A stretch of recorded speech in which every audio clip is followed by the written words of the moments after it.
Assalamualaikum warahmatullahi wabarakatuh. Perkenalkan, nama saya Muhammad Taufikur Rahman dari kelas Perbankan Syariah H semester 3 akan menjelaskan sedikit tentang horor.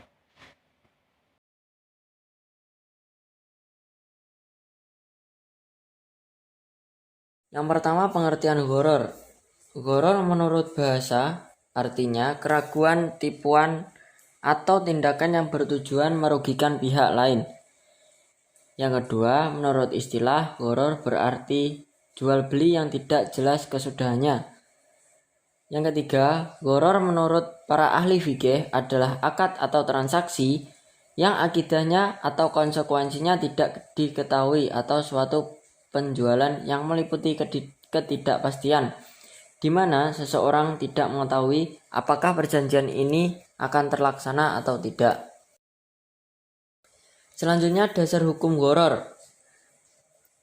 Yang pertama, surat An-Nisa ayat 29.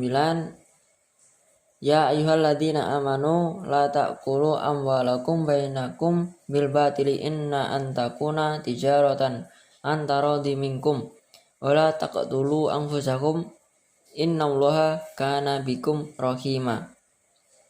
Yang artinya, wahai orang-orang yang beriman, janganlah kamu saling memakan harta sesamamu dengan jalan yang batil atau tidak benar, kecuali dalam perdagangan yang berlaku atas dasar suka sama suka di antaranya kamu. Dan janganlah kamu membunuh dirimu. Sungguh Allah Maha Penyayang kepadamu. Quran Surat An-Nisa ayat 29. Dan yang kedua, Surat Al-Baqarah ayat 188. Wala ta'kulu amwalakum bainakum bil batili wa tadlu biha ila hukami litakulu fariqam min amwalin nasi bil itsmi wal antum ta'lamun. Yang artinya, dan janganlah sebagian kamu memakan harta sebagian yang lain di antara kamu dengan jalan yang batil, dan janganlah kamu membawa urusan harta itu kepada hakim supaya tidak dapat memakan sebahagian daripada harta benda orang lain itu dengan jalan berbuat dosa, padahal kamu mengetahui. Quran Surat Al-Baqarah ayat 188. Selanjutnya, hukum horor. Yang pertama, horor yang diharamkan secara ijma ulama, yaitu horor yang menyolok atau al-horor al-kathir yang sebenarnya dapat dihindari dan tidak perlu dilakukan. Contoh jual beli mulamasah, munabadah, bai' al-hasoh, bai' al-malakih, bai' al-madomin, dan jenisnya. Tidak ada perbedaan pendapat ulama tentang keharaman dan kebatilan akad seperti ini.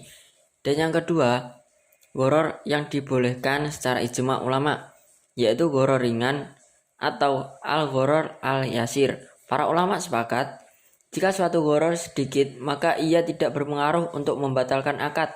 Contoh, seseorang membeli rumah dengan tanahnya. Dan yang ketiga, horor yang masih diperselisihkan, apakah diikutkan pada bagian pertama atau kedua? Misalnya ada keinginan menjual sesuatu yang dipendam di tanah seperti wortel, kacang tanah, bawang, dan lainnya. Para ulama sepakat tentang keberadaan horor dalam jual beli tersebut, namun masih berbeda dengan menghukuminya. Adanya perbedaan ini disebabkan sebagian mereka, diantaranya Imam Malik, memandang horornya ringan atau tidak mungkin dilepas darinya dengan adanya kebutuhan menjual, sehingga memperbolehkannya. Karena nampak adanya pertaruhan dan menimbulkan sikap permusuhan pada orang yang dirugikan, yakni bisa menimbulkan kerugian yang besar pada pihak lain. Oleh karena itu, dapat dilihat adanya hikmah larangan jual beli tanpa kepastian yang jelas atau horor tersebut, di mana dalam larangan ini mengandung maksud untuk menjaga harta agar tidak hilang dan menghilangkan sikap permusuhan yang terjadi pada orang akibat jenis jual beli ini.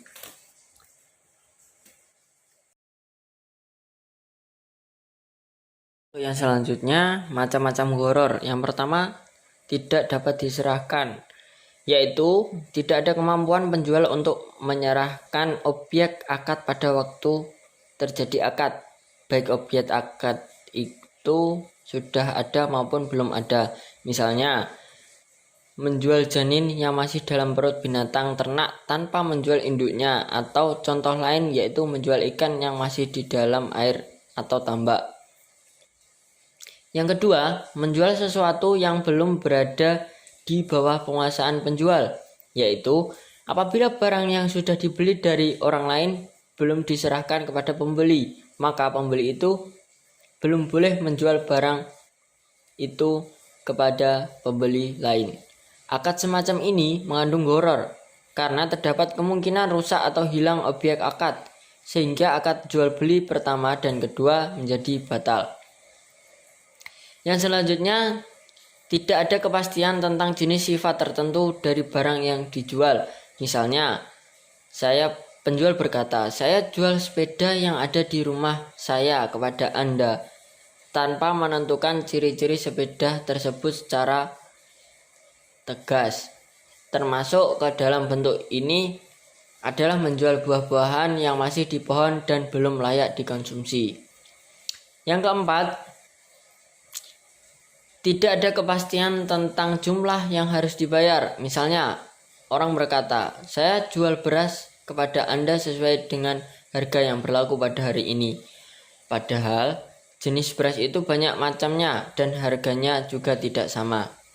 Yang kelima, tidak ada ketegasan bentuk transaksi, yaitu ada dua macam atau lebih yang berbeda dalam satu objek akad tanpa menegaskan bentuk transaksi mana yang akan dipilih pada waktu terjadi akad. Misalnya, sebuah motor dijual dengan harga 10 juta dengan harga tunai dan 12 juta dengan harga kredit. Namun sewaktu menjadi akad tidak ditentukan bentuk transaksi mana yang akan dipilih. Yang terakhir, tidak diketahui ukuran barang. Tidak sah jual beli sesuatu yang kadarnya tidak diketahui. Misalnya, penjual berkata, "Aku jual kepada kamu sebagian tanah ini dengan harga 10 juta. Untuk yang selanjutnya, gharar yang diperbolehkan. Yang pertama, gharar yang sedikit.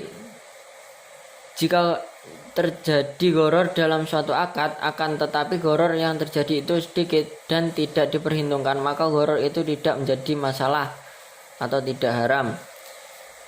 Sebagaimana dalam hadis Ibnu Al-Qayyim menuturkan, yang artinya tidak setiap gharar menyebabkan keharaman. Gharar jika sedikit atau tidak bisa dihindari tidak menyebabkan akad menjadi tidak sah. Berbeda dengan gharar yang banyak dan bisa dihindari, yaitu jenis-jenis jual beli yang dilarang oleh Rasulullah SAW atau praktik serupa. Maka inilah yang merusak keabsahan suatu akad. Yang selanjutnya, gharar dalam akad tabaruk. Akad tabaruk sendiri adalah akad sosial yang dimana tidak terjadi pertukaran harta secara dua arah dan pelaku akad tidak mengharapkan keuntungan materi, melainkan untuk tujuan kebaikan, seperti akad hibah, hadiah, dan sebagainya. Jika terjadi gharar dalam akad tabaruk, tidak menjadikan akadnya haram. Contoh sebenarnya hadiah yang dibungkus kertas kado di mana pada saat diberikan, penerima hadiah tidak tahu isi di dalamnya. Di sini terjadi gharar. Akan tetapi tidak akadnya adalah hadiah, maka tidak menjadi haram. Penerima hadiah tidak akan merasa dirugikan, sebab hadiah itu gratis, sudah diberi pun alhamdulillah. Yang ketiga, gharar bukan dalam inti objek akad. Para ulama sepakat bahwa gharar yang diharamkan adalah gharar yang terjadi pada inti dari objek akad yang diperjualbelikan, sedangkan gharar itu ada pada pengikut atau pelengkapnya saja, maka dibolehkan.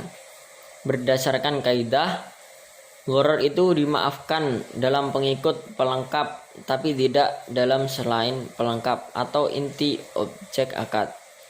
Contoh jual belinya pohon yang berbuah di mana buahnya masih belum matang. Jika yang dibeli adalah pohonnya, maka hukumnya boleh meskipun buahnya belum matang, sebab yang menjadi objek akadnya adalah pohon, buah hanya pelengkap atau pengikut.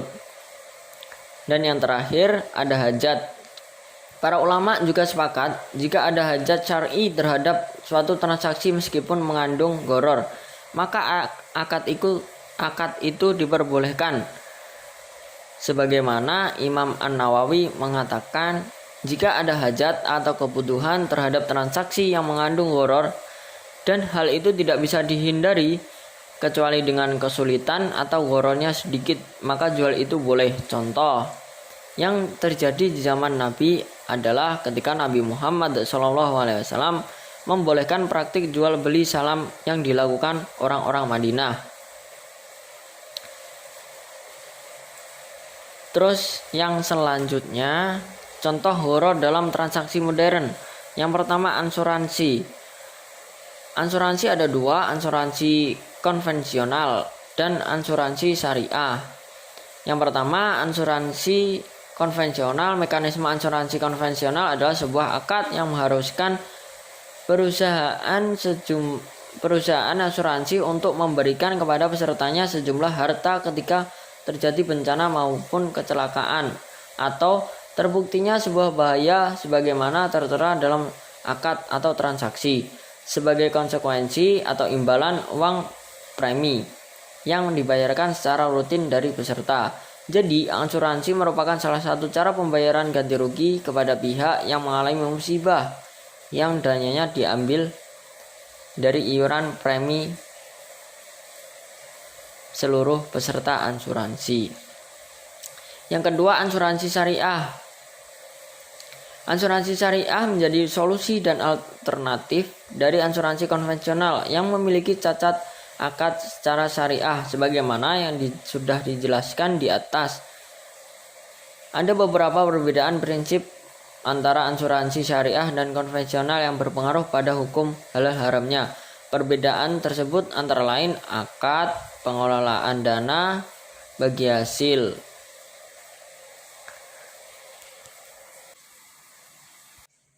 Yang kedua, skema Ponzi. Skema investasi ini pertama kali dicetuskan oleh Charles Ponzi pada tahun 1920. Skema ini adalah investasi palsu yang membayarkan keuntungan untuk investor dari uang sendiri atau dibayarkan oleh investor berikutnya, bukan dari keuntungan yang diperoleh individu atau organisasi yang menjalankan operasi ini. Yang selanjutnya, dropshipping. Dropshipping sendiri adalah suatu sistem jual beli di mana penjual menjual produk yang tidak dimiliki dan tidak memiliki persediaannya atau stok barang.